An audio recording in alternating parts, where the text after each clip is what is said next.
Day mga kalapatids, kapadyak, welcome to my channel, Greater Estong Love.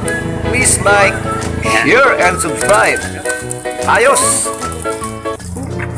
Bali, content po natin for today mga kalapatids, kapadyak. Kukwento ko lang sa inyo yung istorya na itong hawak ko. Maliit lang po to eh. Bali, ang magulang nito parehong ganyan po kulay, no? Ang nanay niya, ang tawag ko dun sa nanay niya ay si Negra. Tapos yung isa, parang giant yun eh, malaki dito yung tatay niya. Nalimutan ko lang ang tawag niya kasi matagal nang wala yung dalawa na yun. Ngayon, mga kalapatids, kapadyak, ito pong ipinapakita ko sa inyo. Maganda po nito yung marami ngayon kasi breeder na po ito. Ito po ay female o hen. Ito po. Ngayon, ito po ay nakapag-produce na ng dalawang inakay. So yung dalawang inakay na yon, ito yung isang anak niya mga kalapatids, kapadyak ko. Ayan o, 2024. Ayan o, ayan. Kita nyo, 2024, PHA 2024. Ang kanyang sing-sing. Ayan po siya. Ayan natin baka kasi makalipad eh. Ayan po siya, ayan o, ayan. Ganda po, diba? Kulay puti eh o. Ayan. Isa papakita ko sa inyo, wait lang. Ito naman yung isa, kalapatids, kapadyak ko, ayan. Puti rin pero meron siyang itim sa buntot. Ayan. Yung naunang pinakita ko sa inyo na puti, female yun. Ito male po ito. Tingnan nyo yung mata oh. Asan na? Ayaw niya pakita yung mata niya. Ayan oh. Ayan oh. Ayan oh. Ganda ng mata niya mga kalapatids oh. Yan. Yan ang naging anak niyang dalawa. Yung kalapati ko pinapakita ko sa inyo kanina. Ayos. Halos yung isa ay 7 months, yung isa ay 4 months. Pareho pong puti ang naging anak po nito mga kalapatids. Bali kasi ang naging asawa nito ay yung galing sa Bioresearch Biopig yun, na si Pepperman.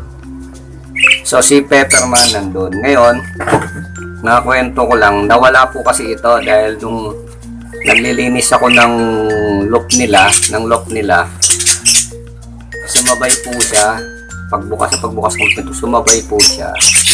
Pero kasi ito, hindi ko sasaray dito sa lugar natin, sa bagong lugar natin na lock na ito.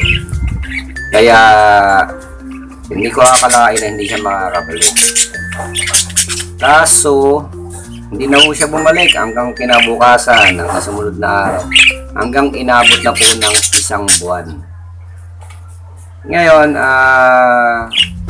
isang araw po, bigla na lang may pinakita sa akin isang kalapate. Isang tropa dyan. Pinakita niya, sabi sa akin, "Westong, ang ganda na itong kalapati ko, bigay sa akin." Hindi ko pa ho masyadong nakita. Pag-abot niya pa lang ho sa akin. Pag ganyan, kung nakita ko kaagad yung sing-sing. Ayan yung sing-sing niya. 005061 PHA 2023. So sabi ko, akin to. Ito yung nawawala akong breeder. Kaso nung pag-abot niya sa akin, natistisan niya na po yung pakpak. Kaya nito po pakpak niyan. Kasi binunot ko na ho. Kesa matagal po bumunot, kawawa naman po yung ating mga kalapati. So dahil siyempre kulang siya siguro sa kalaman, sa pag-aalaga sa kalapati, tinistisan niya po. So para sa akin, dapat hindi tinitistisan yung pakpak ng kalapati kasi kawawa rin yan. May buhay po yan eh. Hindi natin basta-basta na lang titistisan yung pakpak niyan. Okay, yung paggupit natural lang ho yun kasi para hindi ka agad lumayo, pero konti lang. Pero yung pag tistis ng pakpak, titistisin mo, taon po kasi yan bago tumubo. taon niya. Kaya ang ginawa ko na lang po, yung kinistis niya pong pakpak, binunot ko na lang po para mas mabilis tumubo yung pakpak na ito. Salamat na lang din tayo dahil nung ipinakita ng tropa na yon na binigay daw sa kanya. So, binigay naman niya sa akin, kaya binigyan ko naman siya ng kapalit. Binigyan ko siya ng kalapate. Nakapalit nito dahil talagang alagang-alaga po natin ito dahil nakapag-produce na nga po ito. At ang naging kapartner po niya ay yung galing sa Bio Research Biopig yun. Okay mga kalapatid sa kapadyak. Aral po sa mga nakakaalam at hindi pa nakakaalam sa pag-aalaga ng kalapate.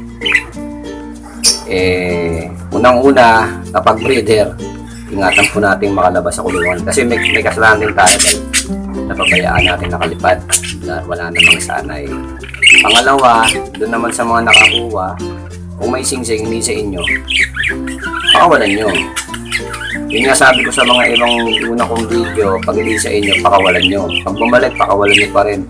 Hanggang sa magsawa siya na umalis sa inyo. Pero pag talagang hindi na umalis, wala na kayong magagawa doon. Katulad nga nito, hindi ko alam kung pinakawalan niya o hinayaan niya lang makakulong.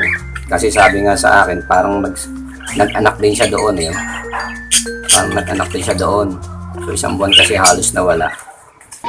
Mga kalapatids, yung mga kalapatids natin, unti-unti na nagsipasukan. Mga naglalapad natin kanina. Ayan.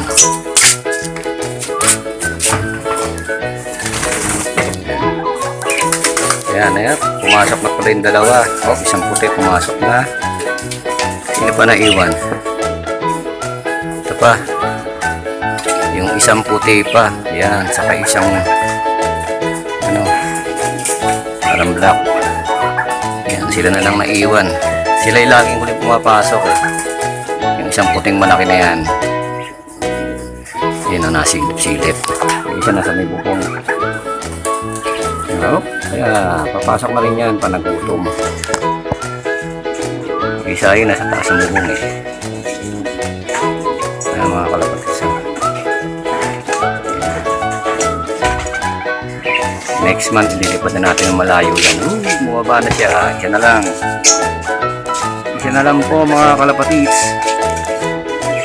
Ito na lang po. Ito na lang po. Hindi natin malaman kung anong ginagawa sa bubong. Ayan mga kalapatids. Dalawa pa pala to mga kalapatids. Kaya pala binabara ko niya itong isa. Ayan bali dalawang puti saka dalawang wala anong kulay tawag doon yan sa loob na nalang dalawa pala ayan ito yung bantam ko makulit hindi ko pa pala naihaan yung tali baka makapumunta tatali ko muna wait lang.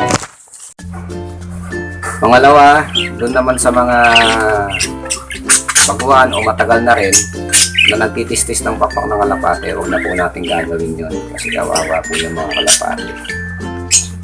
Okay mga kalapatids kapadyak, yun lang po at maraming salamat at nakabalik na po ang ating kalapate nito na PHA 2023-005061. Maraming salamat. God bless. Sinasabi sa aking video, walang ibang makapangyarihan sa lahat kundi ang Diyos na nasa langit. Maraming salamat. God bless us all.